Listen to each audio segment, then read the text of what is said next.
ಏನು ಈ ಒಂದು ಕಾರ್ಯಕ್ರಮನ ಮಾಡ್ತಾ ಇದ್ದೀವಿ. ಈ ಒಂದು ಕಾರ್ಯಕ್ರಮ ನಮ್ಮ ಕೈವಾರ ತಾತಯ್ಯನವರ 300ನೇ ಜನ್ಮ ದಿನೋತ್ಸವ.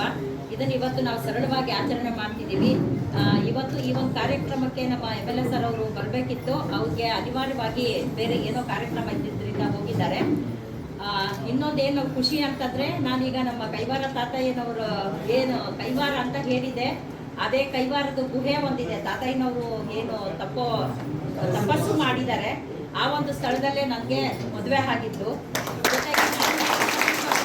ಅದೇ ಕೈಗಾರ, ಅದೇ ಚಿಂತಾಮಣಿ ತಾಲೂಕಲ್ಲೇ. ನನಗೊಂಥರ ಹೆಮ್ಮೆ ಆಗುತ್ತೆ ಹೇಳ್ಕೊಳಕ್ಕೆ. ಯಾಕೆ ಅಂತಂದರೆ ಇಂಥ ಮಹಾಪುರುಷರ ಹುಟ್ಟಿರುವಂಥ ಸ್ಥಳದಲ್ಲಿ ನಾನು ಇವಾಗ ವಾಸ ಇದ್ದೀನಲ್ವಾ, ಅದಕ್ಕೋಸ್ಕರ ನಾನು ಎಷ್ಟೋ ಪುಣ್ಯ ಮಾಡಿರಬೇಕು. ಈಗ ತಾವೆಲ್ಲರೂ ಬಂದಿದ್ದೀರಾ, ತಮ್ಗೆಲ್ರಿಗೂ ಸಮೇತ ಕೈವಾರ ತಾತಯ್ಯನವರ ಜನ್ಮದಿನೋತ್ಸವದ ಶುಭಾಶಯಗಳು. ಮಾತ್ರ ಅಲ್ಲ, ಇಡೀ ಪ್ರಪಂಚಕ್ಕೆ ಬೇಕಾದಂಥವ್ರು. ಯಾಕಂದ್ರೆ ಅವರು ಹೇಳ್ತಕ್ಕಂಥ ತತ್ವಗಳು ಸಮಾಜಕ್ಕೆ ಎಲ್ಲದಕ್ಕೂ ಬೇಕಾಗುತ್ತೆ. ಎಲ್ಲರಿಗೂ ಹೇಳಿರ್ತಕ್ಕಂಥ ತತ್ವಗಳು ನಮ್ಮ ಒಂದು ಸಮುದಾಯಕ್ಕೆ ಮಾತ್ರ ಸೀಮಿತ ಅವರು ಆ ಥರ ಯಾರು ತಿಳ್ಕೊಂಡಿದ್ದ ಭಾವನೆಯನ್ನು ಆಚೆ ಬಿಟ್ಕೊಳ್ಳಿ. ಎಲ್ಲ ಸಮುದಾಯಕ್ಕೆ ಬೇಕಾದಂಥ ಮಹಾನ್ ಭಾವರು ಒಂದು ಹಂತಕ್ಕೆ ಹೋಗಿದ್ದಾರೆ. ಅವರು ಇವತ್ತು ಸುಸಂದರ್ಭದಲ್ಲಿ ತಾತಯ್ಯನವರು ಹೇಳಿದ್ದಾರೆ.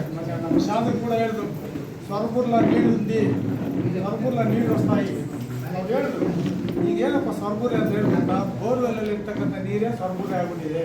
ಅವರು ಸೂಕ್ಷ್ಮವಾಗಿ ನಿಗೂಢವಾಗಿ ಹೇಳಿದ್ರು. ಅದು ಇವರು ಸವಿಸ್ತಾರವಾಗಿ ಅವತ್ತು ನಮ್ಮ ಶಾಸಕರು ಕೂಡ ಹೇಳಿದ್ದಾರೆ. ಅವ್ರು ಹೇಳಿರ್ತಕ್ಕಂಥ ತತ್ವಗಳು ಈ ಒಂದು ಕಾಲಕ್ಕೆ ಅನ್ವಯಿಸ್ತಾ ಇದೆ. ಅಗ್ಗಿವಾನ್ ಕುರಿಸ್ತುಂದಿ ಅಂತ ಹೇಳಿದ್ದಾರೆ. ಅಗ್ಗಿವಾನ್ ಅಂದ್ರೆ ಏನು? ಈ ಅಟಾಮಿಕ್ ಮಿಸೈಲ್ಸು ಲಾಂಚರ್ಶಿಪ್ ಬಳಿತದಲ್ಲ, ಇರಾನು, ಸೌದಿ ಅರೇಬಿಯಾ ಬಿತ್ತು, ಇಸ್ರೇಲ್ ನೋಡ್ದ, ಆ ಕಡೆಯಿಂದ US ನೋಡಿತಾ ಇದ್ದಾನೆ, ಈ ಕಡೆ ಅಫ್ಘಾನಿಸ್ತಾನ, ಪಾಕಿಸ್ತಾನ ಅಡ್ಕೊಂಡಿದೆ. ಇದು ಎಲ್ಲ 300 ವರ್ಷದ ಜಯಂತಿಯನ್ನು ನಮ್ಮ ಬಂಗಾರಪೇಟೆ ತಾಲೂಕಿನ ಶಾಸಕರಾದಂಥ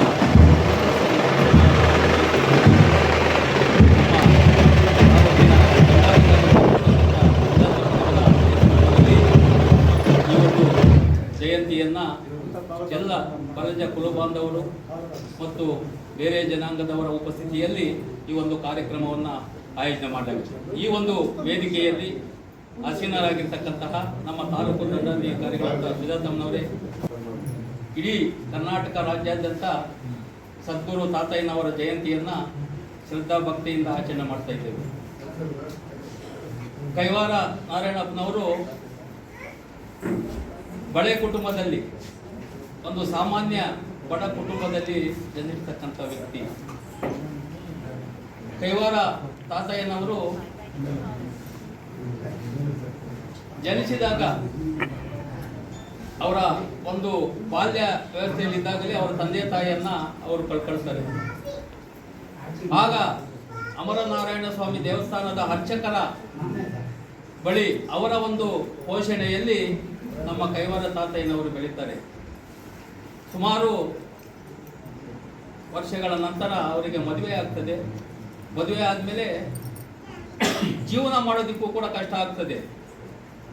ಅಂಥ ಒಂದು ಸಂದರ್ಭದಲ್ಲಿ ಅವರಿಗೆ ಸಿಕ್ಕಿರ್ತಕ್ಕಂಥ ಹೆಂಡತಿ ಹೆಂಗಿರ್ತಾಳೆ ಅಂದರೆ ತುಂಬ ಗಯಾಳಿ, ಸಂಪಾದನೆ ಮಾಡಬೇಕು.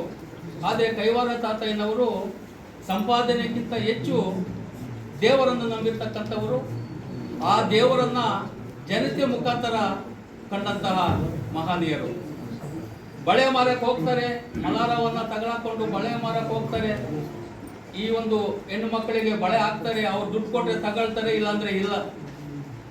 ಮನೆಗೆ ಬರ್ತಕ್ಕಂಥ ಒಂದು ಸಂದರ್ಭದಲ್ಲಿ ಬರೀ ಕೈಯಲ್ಲಿ ಬರ್ತಾರೆ, ಆದರೆ ಹೆಂಡತಿ ಅದನ್ನು ಒಪ್ಪೋದಿಲ್ಲ.